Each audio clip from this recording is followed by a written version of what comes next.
اس کا من کیا خود کو کہیں غائب کر دے۔ یا اللہ، یہ میری آنکھیں، میری گناہ گار آنکھیں کیا دیکھ رہی ہیں؟ یہ جناب والا کے آفس تشریف آوری ہوئی ہے یا خدا، یہ حقیقت ہے یا فریب چشم؟ دونوں آنکھوں کو زبردستی مسلتا وہ چونکنے کی کامیاب اداکاری کرتا عاشر کو سر پیٹنے پر مجبور کر رہا تھا۔ وہ دانستہ اس دن کے بعد سے سفیان سے گریز تھا، لیکن ہونی کے کون ٹال سکتا ہے، اور خاص کر ہونی اگر سفیان سید جیسی ہو تو پھر ٹالنے کا سوال ہی بیکار ہے۔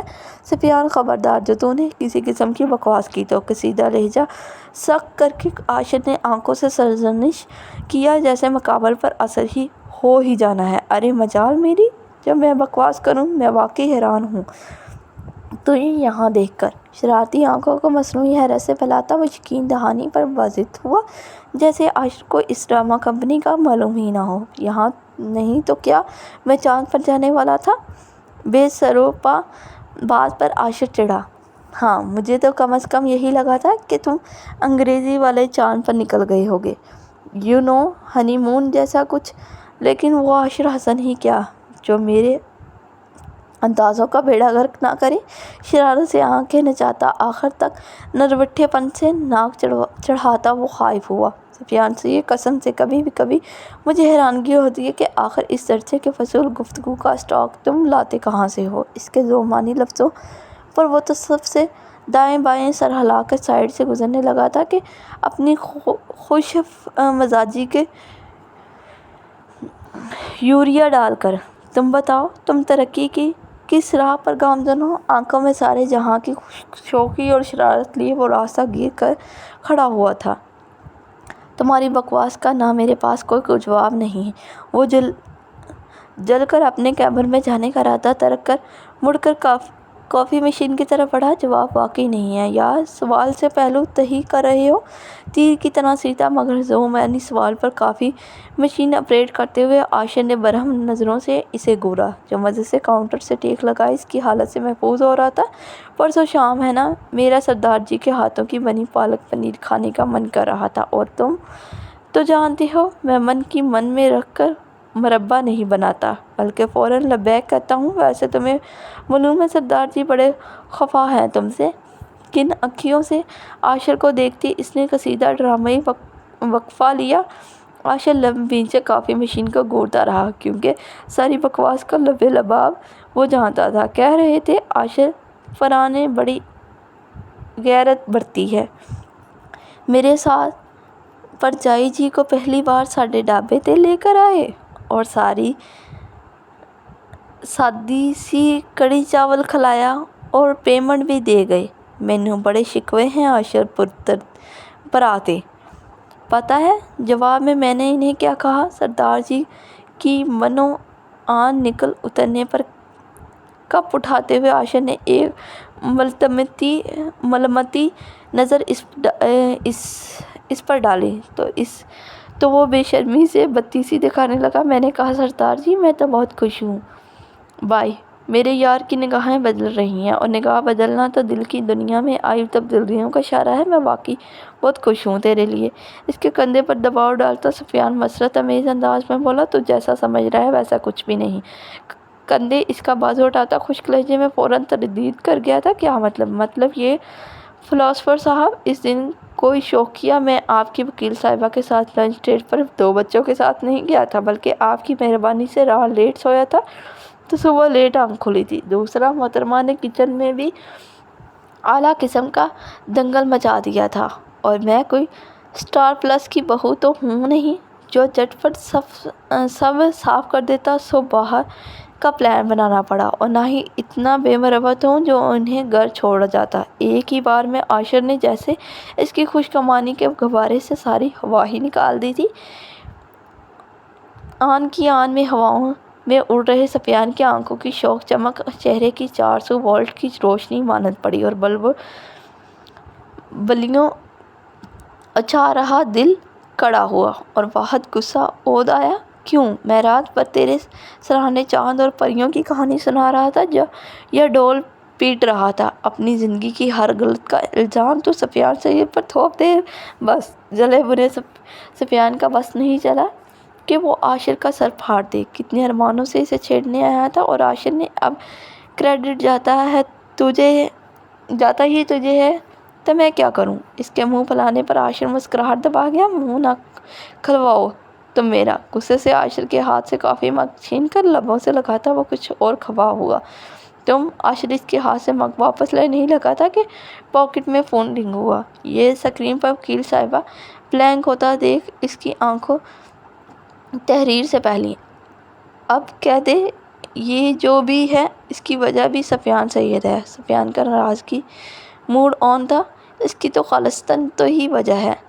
سکرین سفیان کی آنکھوں کے آگے لہرا کر کال یس کر کے فون کان سے لگا گیا۔ ہیلو، السلام علیکم، رمشا ہیئر۔ باری ہیلو کے جواب میں رمشا نے سلامتی کے ساتھ احتیاطاً اپنا تعارف بھی کرایا تھا، جس پر عاشر نے فون کان سے ہٹا کر فون کو یوں گھورا جیسے وہ رمشا ہو۔ چھی، منہ زبانی تو نہیں، لیکن اتفاق سے موبائل میں آپ کا نمبر سیو ہے۔ سو فرمائیں وکیل صاحبہ، کیسے زحمت کیا آپ نے؟ گمبھیر آواز میں موصول ہوئے طنزیہ جواب پر حجاب بند لگاتے ہوئے اب کی بار رمشا نے ترچھی نظروں سے سائڈ ٹیبل پر رکھی گبر سنگھ کے کنجوس مسکراہٹ والی تصویر کو گھورا۔ مجال ہے یہ شخص کبھی تن سے پاک لہجہ استعمال کر لے، اس کے دانت پسے۔ واقعی کچھ فرمانے کے لیے کال کیا ہے یا بائی چانس لگ گیا؟ توقف سے ایک اور طنز کانوں میں امرت رس کھول گیا۔ نہ تو آپ کا نمبر ایمرجنسی نمبر ہے اور نہ ہی میری ڈائل لسٹ کا سب سے کامن جو یوں ہی لگ جائے۔ شرح آواز میں حسب توقع قرار جواب ملنے پر عاشر کے لبوں کے کنارے پر ہلکی سی مسکراہٹ پھوٹی تو بغور اسے دیکھ رہے سفیان کے آئی برو احساسیہ اوپر اٹھے۔ بہت خوب، پھر فرمائیں اس زحمت کی وجہ؟ وہ ہمتاً گوش ہوا۔ دراصل میں باہر جا رہی ہوں۔ کہاں؟ بلا ارادہ سوال پھسلا۔ ایمن ایسے ہی ایک ضروری کام سے مان اور آرو کو صبح بابی کے پاس چھوڑ دیا ہے۔ واپسی پر آپ پک کر لیجیے گا انہیں۔ بروقت زبان سنبھال کر بچوں کے متعلق بتاتی، اپنا بیگ اٹھا کر آئینے میں اپنا مکمل عکس دیکھتی۔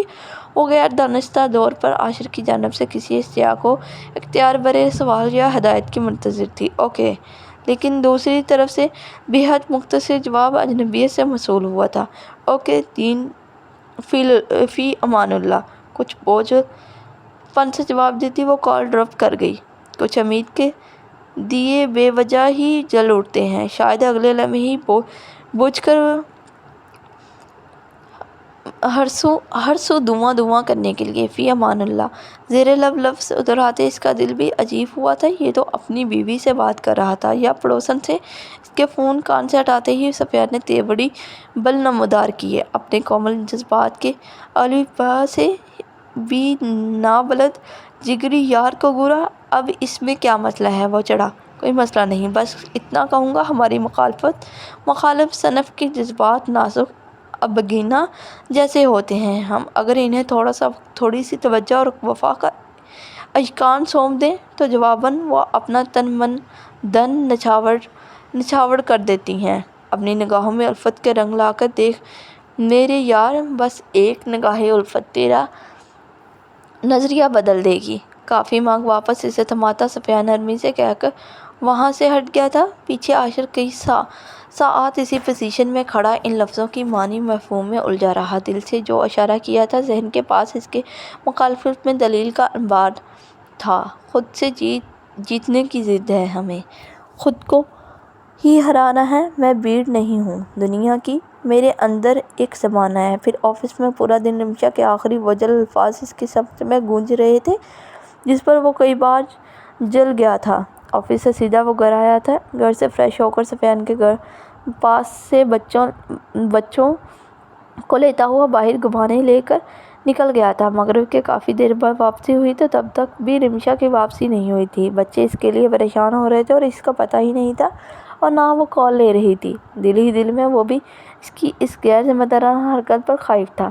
عشاء کے بعد کہیں جا کر اس کی واپسی ہوئی، لیکن طبیعت میں وہ بشاشیت ڈھونڈنے سے بھی مفقود تھی۔ بچوں کے ساتھ بے تھکن بولنے والی بچوں کے سوالات پر بس ہوں ہاں پر اکتفا کر رہی تھی۔ عاشر حیران تو کافی ہوا تھا، لیکن حیرانگی کا اظہار حسب سابق اس نے اس نے کرنا ضروری نہیں سمجھا تھا۔ اللہ، رات کا نہ جانے کون سا پہر تھا جب گہری نیند میں سویا عاشر جبڑے پر ہوئے زبردست حملے پر کرا کر اٹھا، چہرے پر تکلیف دہ اثر لیے جبڑا سلاتے ہوئے نیند سے بوجھل آنکھوں کو حملہ آور کی تلاش میں گھمایا تو کندھے پر درے پیر کو دیکھ کر معلوم ہوا کہ حسب سابق یہ فلائنگ کک مان صاحب نے آزمائی ہے۔ جانے یہ لڑکا نیند میں کس دنگل مقابلے میں حصہ لینے نکل جاتا ہے جو پورے بیڈ کو دنگل اکھاڑ سمجھ کر لوگوں پر داؤ آزماتا رہتا ہے۔ اٹھ کر مان کو سیدھا سلاتا وہ ٹیڑھے میڑھے منہ کر کے جبڑے کی درستگی کی تصدیق کرتا بڑبڑا بھی رہا تھا، لیکن یہ اس طرح مان پر کمفرٹر برابر کرتے ہوئے یکایک اسے یاد آیا یہاں تو رمشا سوئی تھی اور رمشا کے سونے کے بعد اتنی جگہ بچتی نہیں تھی کہ مان گڑی کے کاٹنے کی طرح گھوم سکے۔ اس کا مطلب تو یہی تھا کہ وہ کافی دیر سے بیڈ پر سے غائب ہے، واش روم کی لائٹ بھی آف ہے اور سائڈ روم کی بھی۔ پھر یہ کہاں گئی ہو؟ کہاں؟ نائٹ بلب کی نلگیوں روشنی میں دونوں دروازوں کو اندر سے مقفل دیکھ عاشر کا تشویش زد ہونا جائز تھا۔ احتیاط سے آرو پر کمفرٹر برابر کرتا وہ سائڈ سے اپنا فون اٹھا کر بیڈ سے نیچے اتر آیا تھا، سلیپر پہن کر ماتھے پر فکر و تشویش کے بل لیے دروازے کی طرف قدم اٹھاتے ہوئے اس کی ذہن میں صرف اور صرف رمشا تھی۔ چند ساعت پہلے کا نیند کا غلبہ جیسے اسے غیر موجود دیکھ کر بالکل ہی حیران ہو گیا تھا۔ نیم اندھیرا گھر میں اس کی تلاش میں متفکر نگاہیں دوڑ رہے عاشر کی تلاش چاند کی اجلی روشنی میں نہایے لاؤنج میں ختم ہوئی تھی، جہاں وہ گلاس وال پر درے سارے باری پردے ہٹا کر خود سراپا چاندنی میں نہائی گلاس وال سے باہر نظر جمائے محبت کر دینے والے منظر پیش کر رہی تھی۔ ٹھٹک رکا تو چند ساعت ضدی دل کی ہر ترمیم پر نظر اس منظر سے الجھی رہی، پھر سر جھٹکتا وہ آگے بڑھا۔ آپ یہاں کیا کر رہی ہیں؟ گلا کھنکار کر دھیمی آواز میں مخاطب کیا، لیکن جواب ندارد، شاید وہ کسی گہری سوچ میں غرق تھی۔ رمشا؟ ہچکچاہٹ کے ساتھ پہلی بار اس کا نام لیتے ہوئے عاشر نے اس کے شانے پر نرمی سے ہاتھ دھرا۔ ہاں، وہ جیسے گہری نیند سے جاگی تھی۔ آپ یہاں کیا کر رہے ہیں؟ چہرے پر تیزی سے ہاتھ پھیر کر جیسے اس نے اپنے حواس کو یکجا کیا تھا۔ یہی میرا سوال ہے، آپ رات کے یہاں کیا کر رہی ہیں؟ بغور چاندنی میں دمک رہے نقوش پر نظر گاڑے وہ نرمی سے متفسر تھا۔ کیوں؟ آپ کو میری فکر ہو رہی تھی؟ اصلی خود اعتمادی سے اس نے براہ راست نگاہیں چار کی تو لحاظے کو عاشر سٹپٹا گیا۔ آپ بیڈ پر موجود نہیں تھی، وہ سنبھلا۔ تو آپ کو فکر ہو گئی؟ آپ کا سوال برقرار تھا۔ اس کا سوال برقرار تھا، مان گرنے والا تھا۔ اس نے اپنی طرف سے ٹھوس جواب دیا۔ پھر بھی آپ اسے چھوڑ کر میری فکر میں باہر چلے آئے؟ اس کا موقف ایک ہی تھا، سائڈ پر تکیہ لگا کر آیا ہوں۔ وہ تذبذب کا شکار ہوا۔ بالآخر آپ تسلیم کر رہے ہیں کہ فکر ہو رہی تھی۔ وہ جیسے بضد تھی عاشر سے قبول کروانے کے لیے، یا پھر اپنی کچھ دیر پہلے والی کیفیت سے عاشر کا دھیان ہٹانے کے لیے۔ وکیل صاحبہ، رات کی 2:30 بجے آپ کو بالکل بھی ثابت کرنے کی ضرورت نہیں ہے کہ آپ ایک قابل وکیل ہیں۔ زچ ہو کر اس نے فحاشائی نظروں گھورا تو وہ کھل کر مسکرا دی۔ لیکن آپ کو ٹھوس جواز اور دلائل کی اشد ضرورت ہے یہ ثابت کرنے کے لیے کہ آپ کو میری فکر یہاں کھینچ کر نہیں لائی ہے۔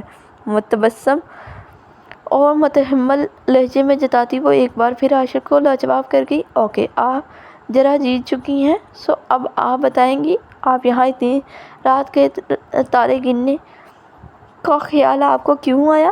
لمحاتی توقف لے کر وہ واپس اسی موضوع پر آیا۔ تنز و تشنع کی خداداد صلاحیت کے علاوہ حسِ مزاج بھی آپ کی شخصیت میں شامل ہے، یہ راز ابھی مجھ پر منکشف ہوا۔ وہ ہنوز ٹال مٹول پر مضر تھی۔ بحث و مباحثہ کے علاوہ آپ نے ٹال مٹول میں بھی ڈپلوماز کیے ہیں، یہ راز بھی مجھ پر ابھی آفشاں ہوا ہے۔ وہ بھی دو بدو چھوڑ کر گیا، لیکن آپ ٹالنے والی شے نہیں ہیں۔ اس کی جلی کٹی سے رمشا کو لطف آیا۔ پھر بھی آپ ٹالنے پر منحصر ہیں، وہ برجستگی سے بولا۔ ہاں۔ رمشا نچلا ہونٹ دانتوں سے دبائے چند ساعت اس کی طرف دیکھتی کھلکھلا اٹھی تھی۔ تو عاشر نے بھی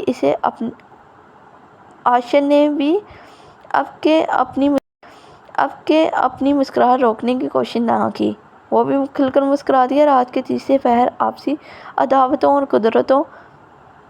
قدرتوں بالائے چاندنی میں سراپا نہائے، دونوں مسکراتے وجود اور لاؤنج میں ایک دوسرے میں سماتا ان کا مکمل سحر انگیز سایہ دیکھ تنہا سفر پر گامزن چاند بھی ان کی بے دریا مسکراہٹ پر محب سا مسکرا دیا تھا۔ ویسے میں دعوے کے ساتھ کہہ سکتی ہوں آپ وکیل ہوتے تو کمال ہوتے۔ روشن آنکھوں میں پرلطف سرکشی لیے سرا کے آڑ میں وہ اس کے حجت کے انداز پر چوٹ کر رہی تھی۔ شکر میں وکیل نہیں ہوں۔ شکر کیوں؟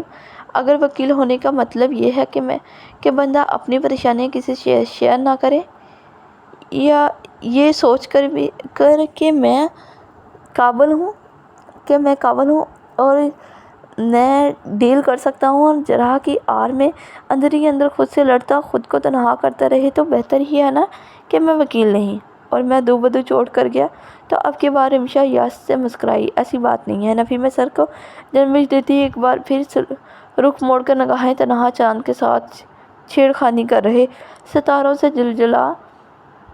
جل مل کرتے آسمان پر مرکوز کر گئی۔ اس بات پر میرا بھی پورا یقین ہے کہ شیئر کرنے سے پرابلمز کی شدت میں کمی واقع ہوتی ہے، لیکن یہ بھی تو ایک حقیقت ہے نا کہ ہم عموماً اپنے مسائل انہی کے ساتھ شیئر کرتے ہیں جو دل کے بہت قریب ہوتے ہیں۔ دل کو یقین ہوتا ہے کہ اس شخص کا سن لینا ہی آدھے درد کی دوا ہے، لیکن اس عمل میں اکثر اوقات یہ نادان دل اس انسان سے چپکے سے کچھ امیدیں بھی وابستہ کر لیتا ہے، اور میں اس معاملے میں بہت زیادہ سیلفش ہوں۔ میں اپنی امیدوں کا مرکز اس ذات پاک کے بعد صرف اپنی ذات کو رکھنا چاہتی ہوں، کیونکہ اکثر تیسرے وجود سے امیدیں ٹوٹنے کے لیے وابستہ ہوتی ہیں، اور ٹوٹی امیدوں سے بڑی تکلیف کوئی نہیں ہوتی۔ سو میں مجتنب ہی رہتی ہوں اس معاملے میں۔ ایک طرز پر بہتے دریا سا دھیما لب و لہجہ گہرے تجزیہ پر محمول الفاظ فضا میں جیسے فسوں پھونک گیا تھا۔ عاشر مسمسائز ہوا۔ ابھی کی بات سن لیں۔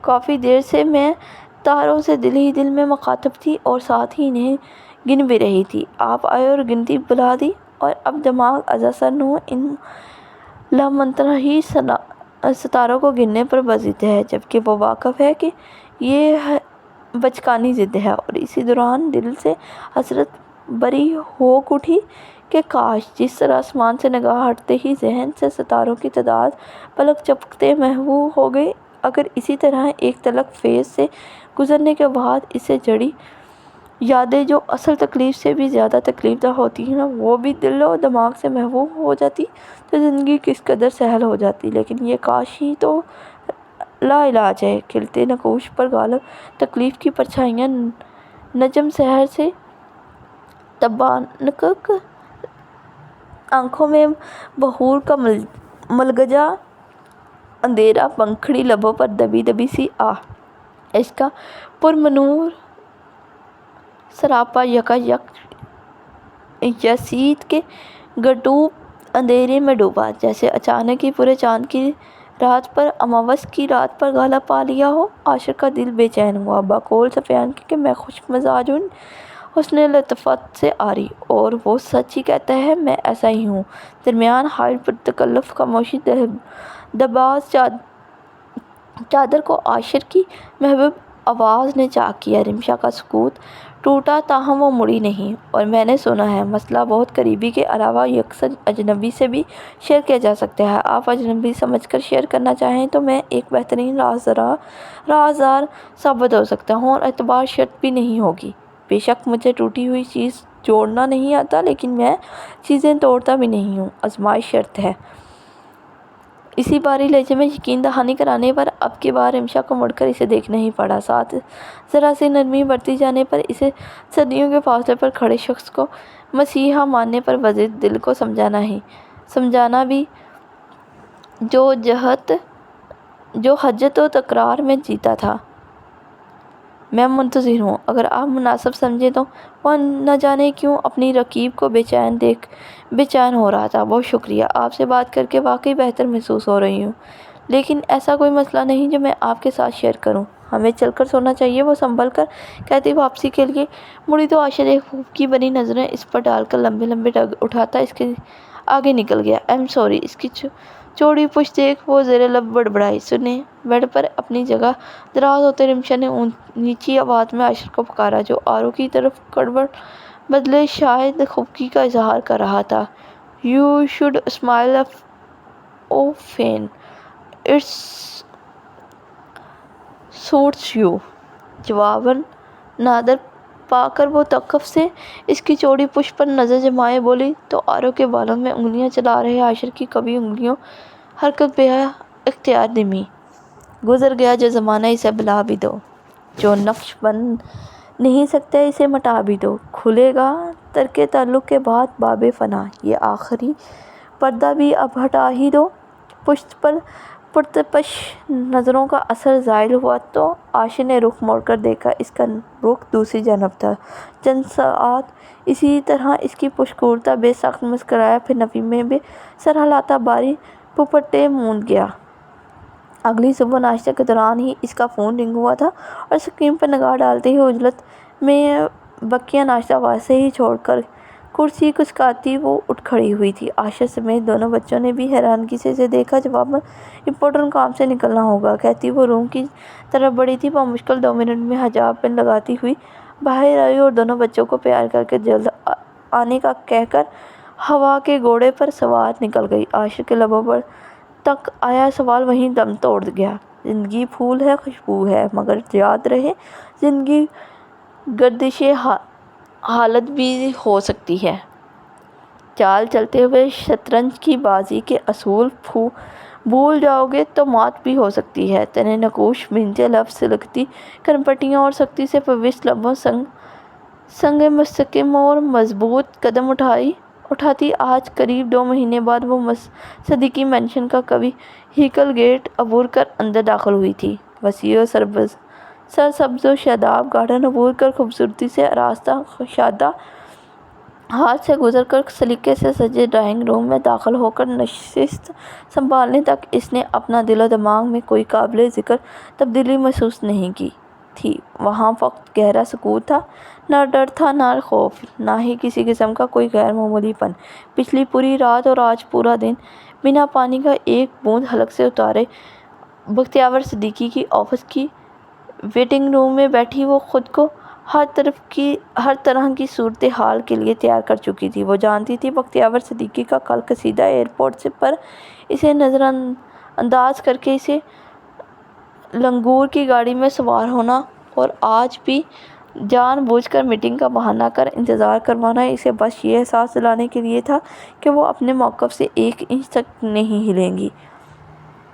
ہلیں گے، اور وہ بھی کل ایئرپورٹ اور آج پورا دن آفس میں اسے لیے بیٹھی رہی تھی کہ انہیں جتا سکے کہ نہ وہ سرکش نافرمان ہے اور نہ ہی ہدف کی کچی۔ اس نے جو کیا اس کا اسے نہ پچھتاوا ہے اور نہ ہی کسی قسم کی پشیمانی۔ تبھی وہ ان سے نگاہیں ملا کر بات کرنے یہاں بیٹھی ہے۔ وہ مشرقی دیوار سے لگے صوفے پر پرسکون انداز میں پرجمان محو انتظار تھی، اور مغربی دیوار پورا شوکیس تھا جس میں بختیور صدیقی کی فخریہ کامیابی کے اسناد، تمغے، میڈلز اور مختلف موقعوں پر نامی گرامی اشخاص کے ساتھ لی گئی فریم میں مکی تصاویر نفس سے سجی ان کی واہ واہ کر رہی تھی۔ جب سے اس نے ہوش سنبھالا تھا اسے شوکیس کو ایسے ہی سجا ہوا دیکھا تھا، جس میں وقتاً فوقتاً فرق یوں آتا رہا کہ ان اسناد وغیرہ کی جگہ تبدیلیاں ہوتی رہیں۔ سرسری سی نگاہ اپنے باپ کی کامیابیوں کی لمبی فہرست پر ڈالتے ہوئے اس کی نظر سینٹر ٹیبل پر تازہ پھولوں سے سجے پیش قیمتی سراہی دار گلدان پر پڑی تو ہاتھ بے اختیارانہ ہی ان پتیوں کی نرماہٹ محسوس کرنے کے لیے آگے بڑھا۔ ابھی انگلیاں پھول تک رسائی نہ پا سکتی تھی کہ باہر سے ابھری باریک قدموں کی چھاپ پر چونکنے کے باعث کانٹوں سے وابستہ پڑ گیا۔ لبوں سے ہلکی سسکاری خارج ہوئی تھی۔ 7 انگلیوں کو دیکھ تو انگوٹھے اور شہادت کی انگلی پر خون کی بوند نمودار ہو چکی تھی، لیکن ٹشو اٹھانے تک کی مہلت نہیں ملی۔ جب خوشنیت برے تاثرات لیے بختیور صدیقی کروفر سے چلتے اندر داخل ہوئے۔ السلام علیکم ڈیڈ، مٹھی سختی سے بند کرتی وہ مؤدب سی کھڑی ہو گئی۔ جواباً ایک ترچھی نظر اس پر ڈالتے وہ اس کے مقابل صوفے پر ٹانگ چڑھا کر ترجمان ہو گئے۔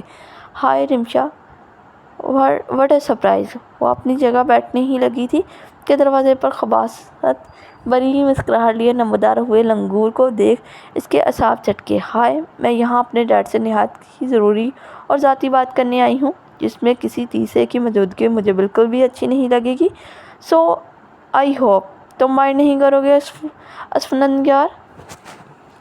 شائستہ لب و لہجے میں لفظوں کا انگارے کی مانند پیس کر بسم کرتی نگاہوں سے اس نے اسے وہیں سے دفع ہونے کا اشارہ کیا تھا۔ رمشا اس کے میٹھے لہجے میں تنبیہ تھا۔ سوری ڈیڈ، وہ معذرت خواہ مگر تائید سے بولی تو انہوں نے مسمی شکل بنائے کھڑے اسفندیار کو جانے کا اشارہ کیا۔ وہ ایک قہرآلود نظر رمشا پر ڈالتا ہوا مڑ گیا تھا۔ وہ مطمئن سی تمام تر خود اعتمادی کے ساتھ اپنی نشست پر برجمان ہوئی۔ جو کہنا ہے جلدی کہو، وقت نہیں ہے میرے پاس۔ وہ اسی خوشنویت بھرے انداز میں وجلت ہوئے۔ آپ کے پاس تو کبھی بھی ہمارے لیے وقت نہیں تھا ڈیڈ۔ لبوں سے بے ساختہ شکوہ پھسلا۔ اسی کا صلہ دیا ہے جگ ہنسی کروا کر۔ جواباً انہوں نے طرفہ بھری نظر اس پر ڈالی۔ میں نے کوئی ایسا ذلت آمیز کام نہیں کیا ہے ڈیڈ جس سے آپ کی جگ ہنسائی ہو۔ اس کی آواز نیچی مگر مضبوط تھی۔ انہوں نے نفرت سے ہنکار بھرا تو وہ مزید گویا ہوئی۔ میں نے جو کیا ہے اپنی مرضی سے سوچ سمجھ کر جائز طریقے سے کیا۔ آپ کی سرکشی یا نافرمانی میرا ارادہ قطع نہیں تھا۔ ہوتا تو میرا طرز عمل کچھ اور ہوتا، اس بات کو کہیں نہ کہیں آپ بھی جانتے ہیں۔ بدتمیزی یا تلخ کلامی اس کا مقصد تھا نہیں۔ سو وہ تحمل سے گویا ہوئی، لیکن جواب میں بختیور صدیقی پھٹ پڑے تھے۔ میں صرف اتنا جانتا ہوں میری بیٹی نے ایک دو کوڑی کے آدمی سے شادی کی ہے جس کی اوقات ہمارے مٹی میں آٹے جوتے کی نوک چونے کی نہیں۔ اسے ہماری بیٹی نے سر کا تاج بنا لیا ہے اور میں صرف اتنا جانتا ہوں کہ اسے اس جرات کی بہت بڑی قیمت چکانی پڑے گی۔ بہن کی گھٹیا ترکیبیں کام نہیں آئیں تو وہ کمذات لوگ اب ڈیڈ پلیز۔ وہ غرور ہستی کی حدود سے تجاوز کرتے حقارت آمیز انداز میں کسی کی ذات کے پرخچے اڑائے جا رہے تھے کہ رمشا غضب جواب دے گیا۔ نو، اگر تمہیں یہ لگتا ہے کہ تم نے 4 کیس اچھے سے سولو کر کے اور چند اچھے وکیلوں میں اپنا نام سرفہرست لا کر مجھ سے جیت جاؤ گی اور انہیں اس بار میرے عتاب سے بچا لو گی تو یہ تمہاری بہت بڑی بھول ہے۔ سائڈ ہتھی پر ہاتھ مارتے خون اشام انداز میں وہ گھرائے تھے۔ معذرت کے ساتھ اگر آپ کو لگتا ہے ڈیڈ کہ ماضی پھر سے دہرائی جائے گی تو یہ آپ کی بھول ہے۔ جواباً وہ بھی مؤدب مگر سپاٹ سے انداز میں باور کرا گئی۔ میں نے تمہیں اس قابل اسی لیے بنایا تھا کہ تمہاری آنکھوں میں بغاوت کی چنگاریاں دیکھوں۔ اس کی نڈر انداز پر بختیور صدیقی کے اندر باہر آگ سی بھڑکنے لگی تھی۔ آپ کی نگاہوں کا دھوکہ ہے ڈیڈ، یہ بغاوت نہیں مصلحت ہے۔